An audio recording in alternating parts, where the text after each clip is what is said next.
नमस्कार दोस्तों, हमारे सामने प्रश्न है कि अभिक्रिया की आणविकता एवं कोटि में अंतर लिखिए। हमें बताना है कि किसी अभिक्रिया की आणविकता और कोटि में क्या अंतर होता है। तो सबसे पहले हम देखेंगे कि आणविकता क्या होती है। आणविकता नाम से ही पता लग रहा है कि अणुओं की संख्या। तो दोस्तों, अभिक्रिया में भाग लेने वाले जो अणु होते हैं, मतलब कि क्रियाकारक के जो अणु होंगे या फिर आयन होंगे या फिर परमाणु होंगे, उनकी जो संख्या होती है वो कहलाती है आपकी अभिक्रिया की आणविकता। तो ये कहलाएगी आपकी अभिक्रिया की आणविकता। अणु, आयन या परमाणुओं की संख्या, क्रिया कारक के अणु, आयन या परमाणुओं की संख्या अभिक्रिया की आणविकता कहलाती है। और दोस्तों, कोटि क्या होती है? कोटि होती है कि प्रयोग द्वारा, ये क्या होता है दोस्तों? कोटि होती है प्रयोग द्वारा निर्धारित वेग समीकरण में, कि प्रयोग द्वारा निर्धारित वेग समीकरण में अभिक्रिया के मतलब जो अभिकारकों के सक्रिय मौलों की संख्या होती है। सक्रिय मौलों की संख्या मतलब कि ये प्रयोग से निकाली जाती है। आप इसे देख के नहीं बता सकते कि सक्रिय मौलों की संख्या होगी ना, वो कहलाती है आपके कोटि कहलाती है। अणु, आयन, परमाणु या फिर जो मौलों की संख्या होती है वो क्या कहलाती है आपकी? ये तो आणविकता। लेकिन प्रयोग द्वारा निर्धारित अभिक्रिया के वेग समीकरण में सक्रिय मौलों की संख्या क्या कहलाती है आपके? क्या कहलाएगी? आपके कोटि कहलाती है। क्या होती है? प्रायोगिक। और ये क्या होती है आपके? थ्योरेटिकल, मतलब कि थ्योरी वाली। तो दोस्तों, कुछ इस प्रकार से आप इसको इस उदाहरण की सहायता से समझ सकते हैं। तो दोस्तों, हम यहाँ पर क्या कर रहे हैं, एक एस्टर है हमारे पास में, उसका जल अपघटन करा रहे हैं अम्ल की उपस्थिति में। ये जल है और ये क्या है? अम्ल की उपस्थिति में। तो इससे हमको क्या प्राप्त हो रहा है? एक तो अम्ल प्राप्त हो रहा है और साथ में प्राप्त हो रहा है आपको अल्कोहल।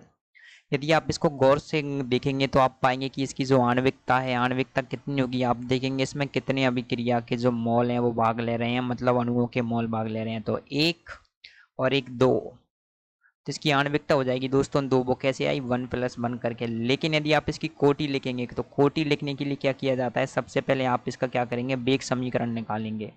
जो उसका वेग समीकरण आता है वो आता है दोस्तों बी बराबर आता है के सी H3COOH। लेकिन दोस्तों, जो इसका वेग समीकरण आता है वो आता है के यहाँ पर एक नियतांक है CH3COOC2H5 की पावर 1। तो इसीलिए इसकी जो कोटि होगी वो कोटि आएगी दोस्तों, वो आ जाएगी आपके एक। मतलब कि प्रयोग द्वारा निर्धारित अभिक्रिया में सक्रिय मौलों की संख्या कितनी दे रखी है यहाँ पर? एक। इसीलिए इसकी कोटि आ जाएगी एक। तो हम देखेंगे कि सक्रियता मतलब आपके जो आणविकता एवं कोटि में मुख्यतः निम्न निम्न अंतर होते हैं। तो दोस्तों, हमारे इस तरफ क्या है? कोटि, और इस तरफ है आपके आणविकता। तो आप देखेंगे कोटि और आणविकता में क्या अंतर है। तो कोटि होती है आपका प्रायोगिक मान होता है, मतलब कि प्रैक्टिकल करके निकाला जाता है। हमने इसकी परिभाषा देखी कि प्रयोग द्वारा निर्धारित वेग समीकरण में। और ये क्या होता है? आपके सैद्धांतिक मान है, मतलब कि थियोरेटिकल मान होता है। ये थ्योरी के आधार पर आप इसको लिख करके निकाल सकते हैं, कोई प्रयोग की आवश्यकता नहीं है। कोटि, इसका मान क्या होता है दोस्तों? शून्य हो सकता है। कोटि का मान शून्य हो सकता है क्योंकि ये प्रैक्टिकल होती है। तो आपकी जो पावर है, पावर मान लीजिए जो कोष्टक पे जो सक्रियता पे पावर है, जीरो भी आ सकती है, नेगेटिव भी आ सकती है। लेकिन इसका मान कभी भी शून्य नहीं हो सकता। क्या अभिक्रिया में भाग लेने वाले क्रियाकारकों की संख्या शून्य हो जाएगी तो अभिक्रिया संपन्न नहीं होगी। सेकंड है कि इसका मान भिन्नांक में हो सकता है, जैसे कि 2/3, 1/5। लेकिन आपके जो कोटि है, कोटि है, उसका मान तो भिन्नांक हो जाएगा, लेकिन आणविकता का मान हमेशा पूर्णांक में होता है, मतलब कि 1, 2, 3 कुछ इस प्रकार से रहेगा। ऐसा नहीं हो सकता कि 3.5, ये हो ही नहीं सकता। इसका मान हमेशा पूर्णांक में होगा। इसके अलावा कोटि के लिए कह रखा है कि प्रयोग द्वारा निर्धारित वेग समीकरण में सांद्रता पदों के घातों का योग कोटि कहलाता है। इसकी परिभाषा है। और ये बोल रखा है इसमें आपके जो आणविकता है उसके लिए कि क्रिया कारकों के अणुओं की संख्या जो प्रथम अभिक्रिया के घटित होने पर टकराते हैं। बात सही है, ये इसकी डेफिनेशन है।